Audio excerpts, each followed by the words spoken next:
Hi guys, मेरा नाम है जतिन अग्रवाल। आप जुड़ चुके हैं the bull of the last street channel के साथ। आज मैं आप लोगों से बात करने वाला हूँ पावर सेक्टर या फिर जो थोड़ा कैपिटल इंटेंसिव सेक्टर है ना, जो पावर से रिलेटेड है, उसके बारे में। तो सिल्वर मेंबर्स के लिए बहुत पहले वीडियो गई थी, उसमें हमने सारे स्टॉक्स डिस्क्लोज भी किए थे जो हमारी रिसर्च के अंडर आ रहे हैं, जिन पे हम रिसर्च कर रहे हैं। टेलीग्राम के अंदर मैं सेम चीज़ बहुत बार डिस्कस कर चुका हूं और कितने महीनों पहले मैंने बोल दिया था कि ये कंपनीज पे आपको नज़र रखनी है, हमें ये कंपनीज बहुत अच्छी लग रही है। तो फंडामेंटल प्लस टेक्निकल बेसिस की रिसर्च रहती है।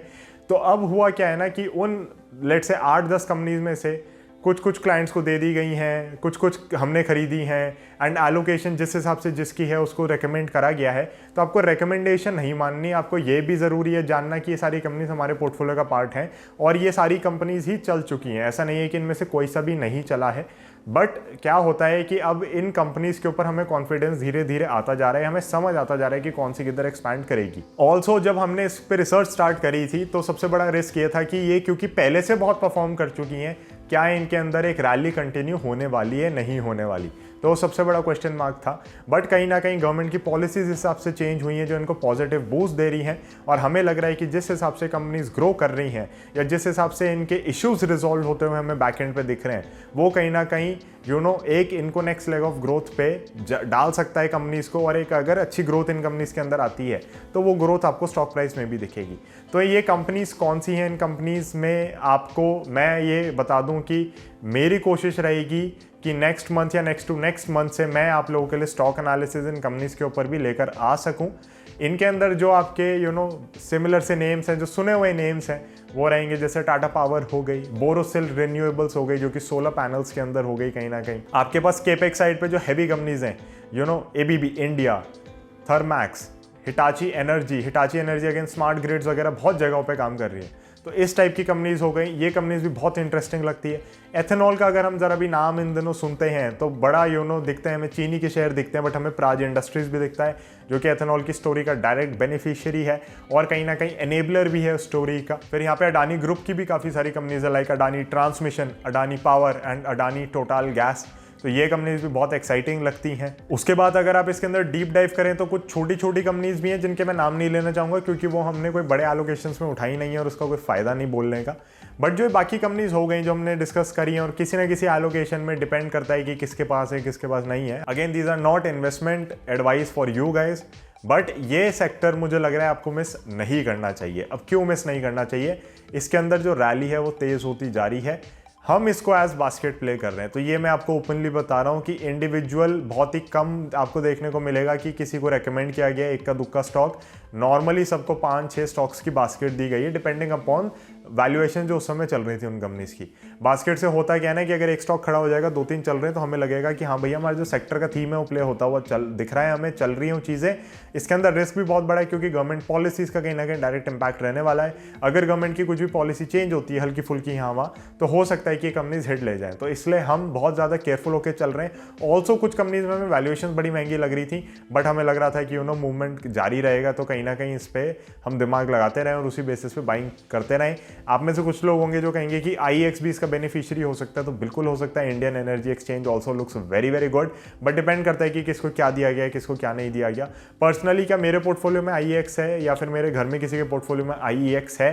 तो फिलहाल के लिए नहीं है। मेरे को IPO के टाइम पे मिले थे, but after waiting for 1.5 years position भी उसके अंदर ऐड करी थी, वो स्टॉक बिल्कुल नहीं चल रहा था, तो फिर मैंने बेच दिया था। तब तक पावर थीम में खैर इतनी तेज़ी भी नहीं थी। पावर की जो तेज़ी आपको आती हुई देखिए सारी ये कोरोना क्रैश के बाद आई है, जो आपका 2020 मार्च में था। उसके बाद ही कहीं ना कहीं इनमें चेंजेस आने वगैरह शुरू हुए और अब हमें दिख रहा है कि हाँ ये कंपनीज अगर डेट वेट भी रिड्यूस कर रही हैं तो कहीं ना कहीं इनके मार्जिन एक्सपैंड होते हुए दिखेंगे, इनका बिजनेस बेटर होगा, इनके ऑपरेटिंग कैश फ्लोज खुलेंगे क्योंकि इनको वो इंटरेस्ट इनकम वगैरह नहीं पे करनी।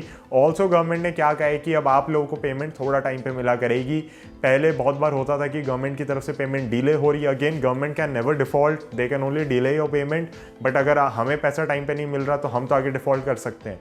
तो ये बहुत बड़ी दिक्कत थी। कैश साइकिल इनकी बहुत खराब होती थी, वो कहीं ना कहीं इंप्रूव होती हुई दिख रही है और मे बी उसका प्रीमियम भी अब मार्केट इन्हें दे रही है कि अब आपके पास टाइमली पैसा आ जाएगा तो आप और इन्वेस्टमेंट्स वगैरह कर सकते हो। मे बी अगर आपको और जगहों पे कहीं पैसा लगाना है तो वो कर पाओगे, बट लेट से पैसा नहीं भी लगाना आपको और आपको है कि यार बस पैसा टाइम पे आ जाए क्योंकि मेरा पैसा है, तो वो भी कहीं ना कहीं बहुत ही पॉजिटिव चीज़ है, राइट? क्योंकि हो सकता है कि मेरे को कैश साइकिल फ्यूल करने के लिए किसी से लोन लेना पड़ता कि अभी मेरे को कैश आएगा 15-20 दिन में, उतने के लिए दे दो, तो उसका ब्याज बैठता।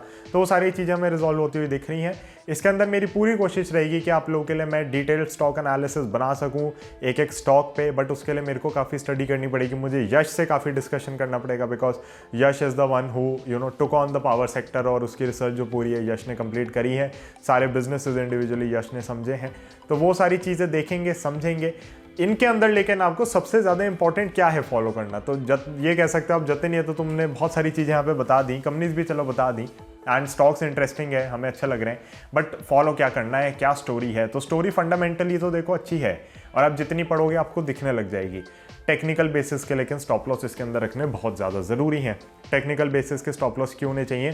क्योंकि अगर वो नहीं होंगे तो ये स्टोरी जब घूम रही होगी आपको पता नहीं चलेगा नेगेटिव कब हो रहा है, क्या दिक्कत हो रही है, कब आ रही है, कैसे आ रही है।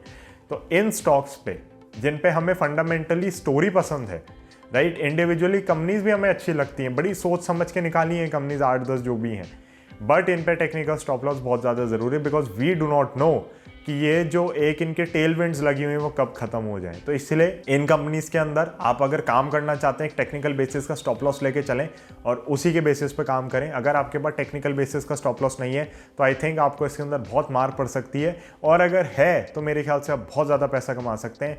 These stocks are looking very very good. तो पावर सेक्टर, एनर्जी सेक्टर मेरे ख्याल से आपकी नज़र में होना चाहिए अगले 5-6 साल के लिए। अगर नहीं है तो आप इसको अब नज़र में डालें, एक बार इन पे रिसर्च करें चीज़ों पे। मेरी तरफ से पूरी कोशिश रहेगी कि आप लोगों के लिए मैं वीडियोस वगैरह लेकर आ सकूं इन स्टॉक्स के ऊपर, बट अभी हम काफ़ी सारे न्यू एज सैस बिजनेसेस और इन पे वर्क कर रहे हैं, तो वो सारे वीडियोस आपके लिए आएंगे। In fact MapmyIndia is going to come this week for you guys, Friday को उसकी वीडियो आ जाएगी आप लोगों के लिए।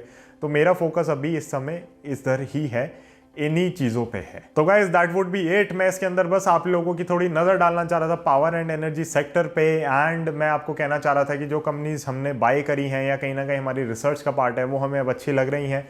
मे बी इन फ्यूचर हम उन्हें इंडिविजुअली भी बाय कर सकेंगे, अभी तो हमने उन्हें एज बास्केट ही बाय किया हुआ है, तो तब की तब देखेंगे। But this companies look very very exciting, and maybe you want to focus on these companies as well.